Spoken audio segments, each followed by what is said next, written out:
Buenos días chicos, bienvenido a nuestra hora de filosofía.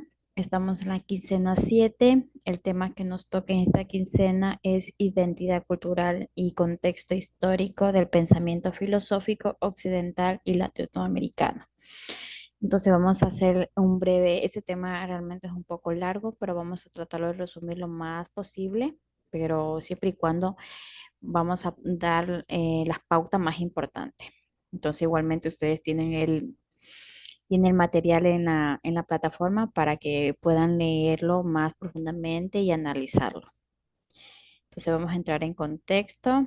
Eh, la filosofía como forma de pensamiento crítico y reflectivo ha evolucionado en diferentes regiones del mundo de acuerdo con su realidad histórica, culturales y sociales. En este texto vamos a abordar la identidad filosófica del pensamiento europeo latinoamericano, su contexto cultural y social, así como la influencia de factores históricos como la colonización, el imperialismo y los movimientos de liberación.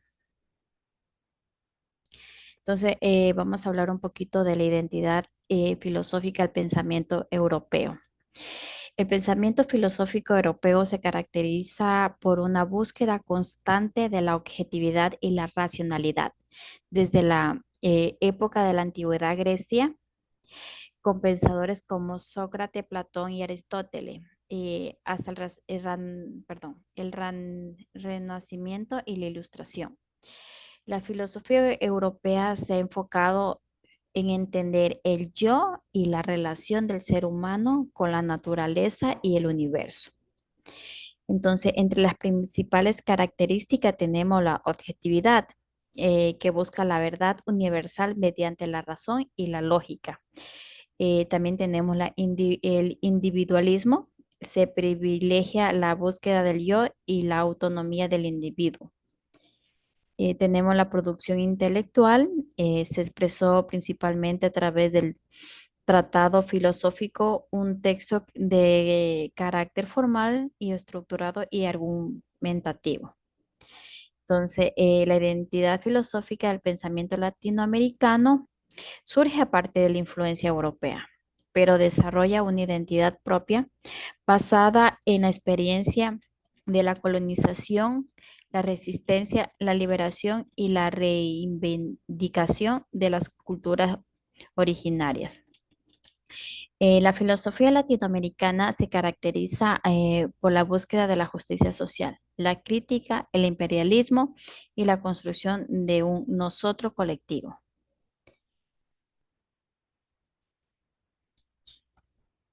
Entonces, podríamos aquí también tocar un poquito sobre la influencia del contexto histórico, que es fundamental para entender la formación de las identidades filosóficas europea y latinoamericana, como la colonización. La colonización europea impulsó sus estructuras del pensamiento y sus formas de conocimiento en América Latina.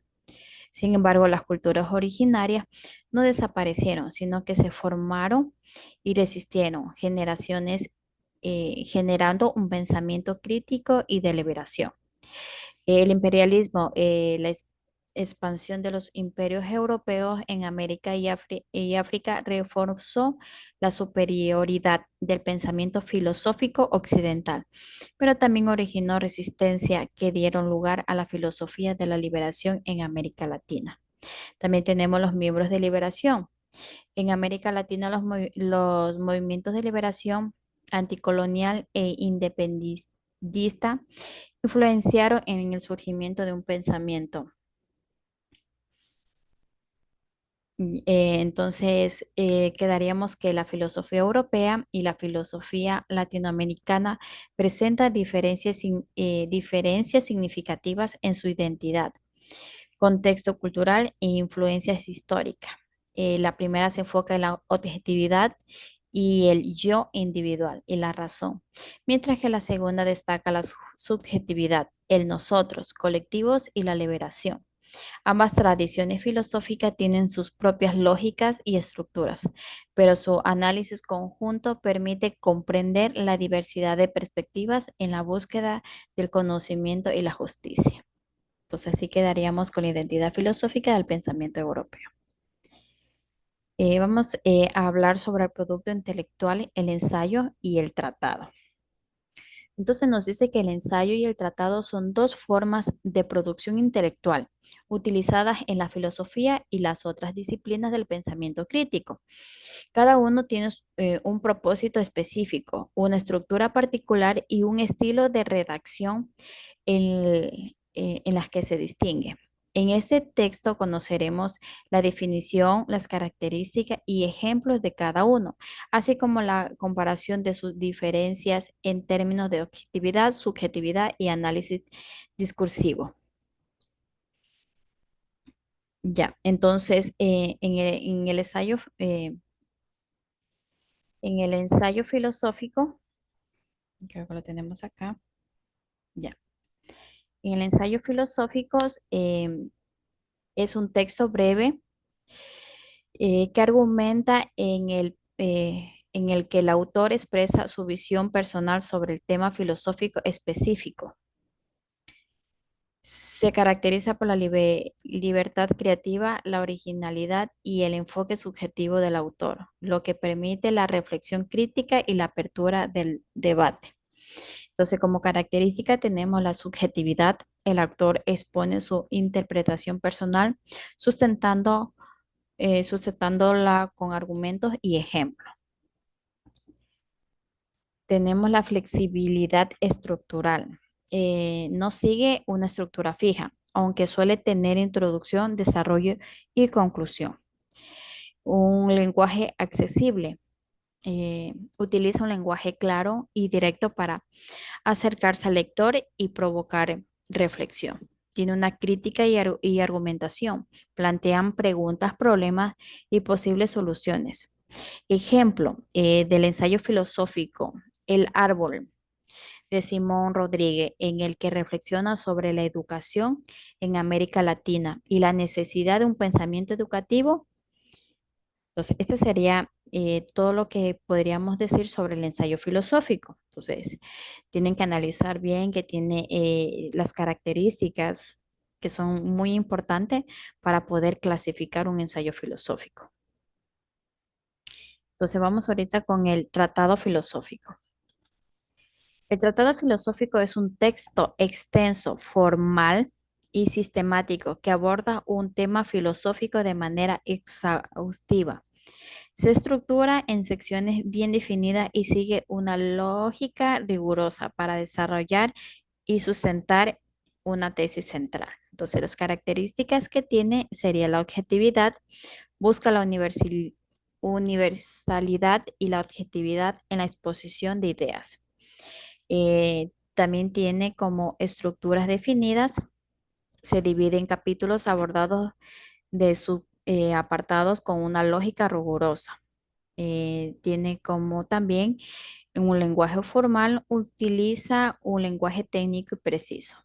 Una profundidad analítica, realiza una investigación exhaustiva y un desarrollo completo en el tema.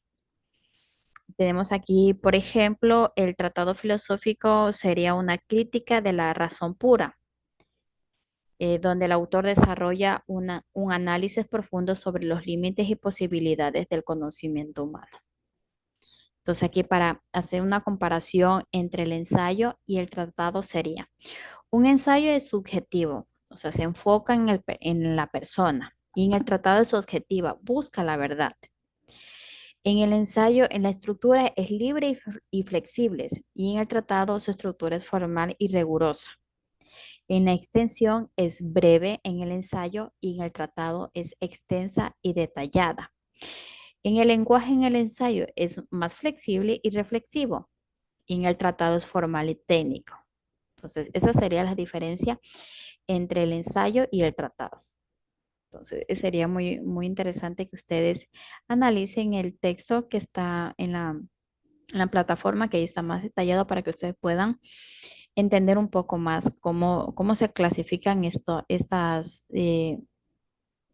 tanto el ensayo como el tratado. Entonces, podríamos también decir que el ensayo se basa en la descomposición de ideas mediante la argumentación crítica y la síntesis de ideas a partir de la experiencia y la reflexión personal. En cambio, el tratado, el análisis es más profundo y metodológico, descomponiendo los conceptos en partes lógicas para establecer relaciones precisas entre ellos. Luego se realiza una síntesis que conduce a una teoría integral. El ensayo y el tratado son dos formas esenciales en la producción filosófica, mientras que el ensayo invita a la reflexión crítica y a la expresión subjetiva del autor. El tratado busca la objetividad y la sistematización del conocimiento. Entonces, estos ambos formatos cumplen funciones distintas, pero complementarias en el desarrollo del pensamiento filosófico. Comprender sus diferencias y características nos permite que la filosofía se acerque más a los textos con una visión más clara y crítica. Entonces, esto sería todo sobre estas dos formas de expresión filosóficas. Vamos a rápidamente hablar sobre la aplicación del método socrático, que se desarrolla por un filósofo griego, Sócrates, que es una técnica de indagación filosófica basada en el diálogo y la pregunta constante. Este método permite la reflexión crítica y la búsqueda de la verdad a través de la confrontación de ideas. En este texto exploraremos su definición, la importancia de la mayéutica y cómo se aplica temas filosóficos como el yo, nosotros, objetividad, subjetividad, libertad y liberación. Entonces, el método socrático. Entonces, para tener más claro, el método socrático es una forma de diálogo crítico en que el interlocutor plantea preguntas a otra persona con el objetivo de guiarla hacia el conocimiento. Este proceso ayuda a identificar contradicciones en el pensamiento y fomenta la búsqueda de respuestas más sólidas. Como características principales tiene un diálogo crítico que se basa en el intercambio de preguntas y respuestas. Busca la verdad, no se ofrece una respuesta definitiva, sino que busca que la persona la encuentre por sí misma. Tiene confrontación de ideas, se desafía las creencias previas para permitir la reflexión crítica. Entonces podríamos poner un ejemplo como Sócrates, al preguntar a los atenienses sobre la naturaleza de la justicia, los llevaba a cuestionar sus propias creencias y reconocer las contradicciones de sus ideas. Aquí tenemos la mayéutica y el diálogo filosófico. Entonces, la mayéutica, ¿qué era? Era una técnica utilizada por Sócrates consistente en dar a luz ideas a través de preguntas y respuestas. La idea principal es que el conocimiento esté dentro de cada persona y que pueda ser extraído mediante una reflexión guiada. Entonces, se caracteriza por preguntas guiadas. El maestro no interparte conocimiento, sino que orienta al estudiante mediante preguntas, conocimientos latentes. Se asume que el conocimiento ya está en la mente de la persona y solo necesita ser revelado. Procesos de diálogo. Se desarrolla una conversación entre maestros y estudiantes. Entonces podríamos poner en un ejemplo el diálogo de Mendón de Platón. Sócrates utilizaba la mayéutica con un esclavo para demostrar que el conocimiento de la geometría ya estaba presentada en su mente. Entonces aquí como tenemos, bueno, lo que les estaba hablando era un pequeño resumen más o menos para que tengan la idea. Aquí tenemos la aplicación del método socrático. Anteriormente ya les definí que era el método socrático, aquí vamos a hacer la aplicación del método socrático. Entonces, el método socrático se puede aplicar a temas claves de la filosofía para fomentar la reflexión crítica.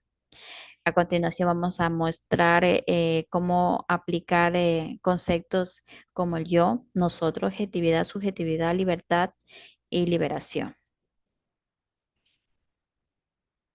Aquí tenemos el yo versus nosotros. Eh, tenemos el diálogo inicial. Se puede decir qué significa yo y qué significa nosotros. Entonces, estas son unas preguntas que nos hacemos a nosotros mismos. Preguntas críticas, ¿cómo se relaciona mi identidad personal con la identidad colectiva? ¿Es posible una idea sin la relación con los demás? Tenemos como reflexión final, se busca que las personas comprendan la interdependencia entre el yo y el nosotros en la construcción de la identidad. Entonces, este sería el yo versus nosotros. Entonces, no sé si, bueno, yo en la clase les voy a reforzar esto. Vamos con la objetividad versus subjetividad. Igual también tiene un diálogo inicial que significa ¿qué significa ser objetivo? ¿Cómo se diferencia de la subjetividad? Como pregunta crítica tenemos, ¿podemos alcanzar la objetividad absoluta? ¿Cómo influye la experiencia personal en nosotros, perdón, en nuestras perspectivas? Eh, tenemos la reflexión final. Se invita a reflexionar sobre la dificultad de alcanzar la objetividad y la importancia de reconocer la subjetividad en nuestras interpretaciones. Entonces, si se dan cuenta, igualmente en el yo versus nosotros, nos hacemos como que las mismas preguntas. O sea, tenemos las mismas características, pero nos hacemos diferentes preguntas. Eso fue lo que quise decir, perdón, me confundí. Entonces, ahorita nos vamos con libertad versus liberación. Entonces, si se dan cuenta, también es como que nos hacemos unas preguntas, pero diferentes. Tenemos en el diálogo inicial, la pregunta es, ¿qué significa ser libre? ¿Cuál es la diferencia entre libertad y liberación? Entonces, nuestra pregunta crítica sería, ¿somos libres desde el nacimiento o necesitamos liberarnos de algo? ¿Qué papel juega la estructura de poder en la necesidad de liberación? Tenemos como reflexión final, se busca que la persona identifique la necesidad de la liberación como un proceso activo de lucha contra la opresión. Entonces, este método socrático es una herramienta poderosa para la reflexión crítica. A través de la mayéutica y el diálogo filosófico, este método permite cuestionar creencias, explorar conceptos profundos y alcanzar un conocimiento más crítico y autónomo. Aplicarlos a temas como el yo, nosotros, objetividad, subjetividad, libertad y liberación fomenta la comprensión crítica de la realidad y la búsqueda de una vida más libre y consciente. Bueno, vamos a hacer también un breve resumen sobre este tema que es muy interesante. Es sobre el suma. Esto se, este nombre está en quichua, que es el suma, perdón, suma causai, que en español se dice buen vivir. Entonces sería el sumai causai como proyecto utópico posible. Entonces, como definición, bueno, vamos a decirlo en español.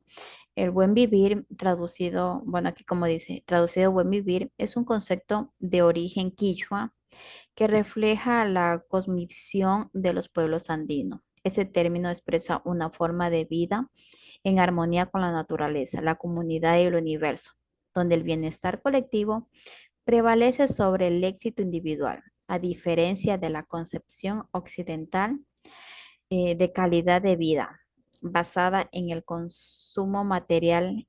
El suma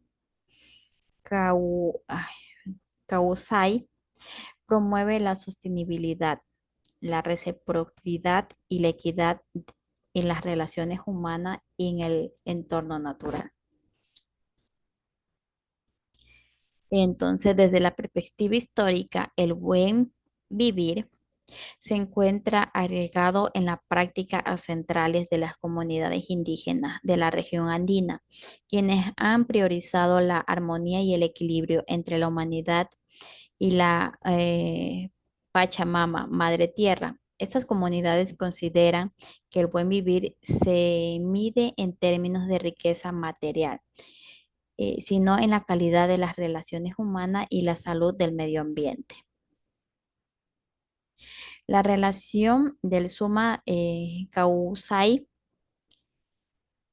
con los principios filosóficos latinoamericanos, el buen vivir se está profundizando, a ver, está profundamente relacionado con los principios filosóficos latinoamericanos, especialmente con la crítica al modelo de desarrollo capitalista y la búsqueda de la alternativa más justa y sostenible. La filosofía latinoamericana cuestiona la idea del progreso basado en el extractivismo y la explotación de los recursos naturales, proponiendo en su lugar una relación más respetuosa con la naturaleza y los pueblos originarios. Entonces, este concepto también se vincula con la perspectiva del nosotros en lugar del yo, promoviendo la colectividad y el bienestar comunitario. El buen vivir se convierte así en una propuesta de liberación de los modelos como la denominación económica y cultural impuesta por la modernidad occidental. En este contexto se plantea como una alternativa filosófica y política que busca la emancipación de los pueblos oprimidos. Entonces, esto sería la relación que tiene. Aquí vamos a hacer una discusión del buen vivir como utopía posible para la construcción del ser latinoamericano. Entonces, el Summa Causai es considerado una utopía posible para la construcción del ser latinoamericano, ya que propone un método de vida más incluyente, justo y sostenible. Esta utopía no debe entenderse como algo inalcanzable, sino como una meta hacia la cual se puede avanzar a través de políticas públicas, educación intercultural y respeto por la diversidad cultural. En la construcción del ser latinoamericano, el buen vivir desafía las categorías tradicionales del desarrollo y propone una nueva forma de ser en el mundo, donde la naturaleza no se ve como un recurso explotable, sino como un sujeto con derecho. Esta perspectiva implica la soberanía alimentaria, la protección de los territorios centrales y el fortalecimiento de las identidades culturales. El ser latinoamericano se constituye así como un sujeto crítico que se aparta de la lógica individualista y adopta una visión holística, reconociéndose como parte de una comunidad global y natural. El ser, este ser no solo busca la relación entre personal, también la transformación de la estructura social es injusta.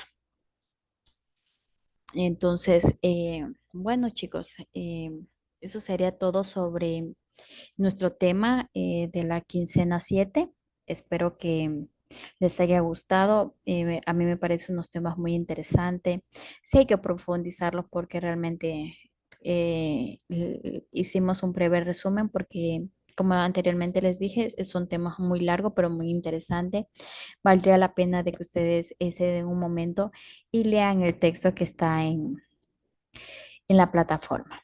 Entonces, listo, chicos, eso sería todo para esta quincena 7. Entonces, que tengan un lindo día. Hasta luego.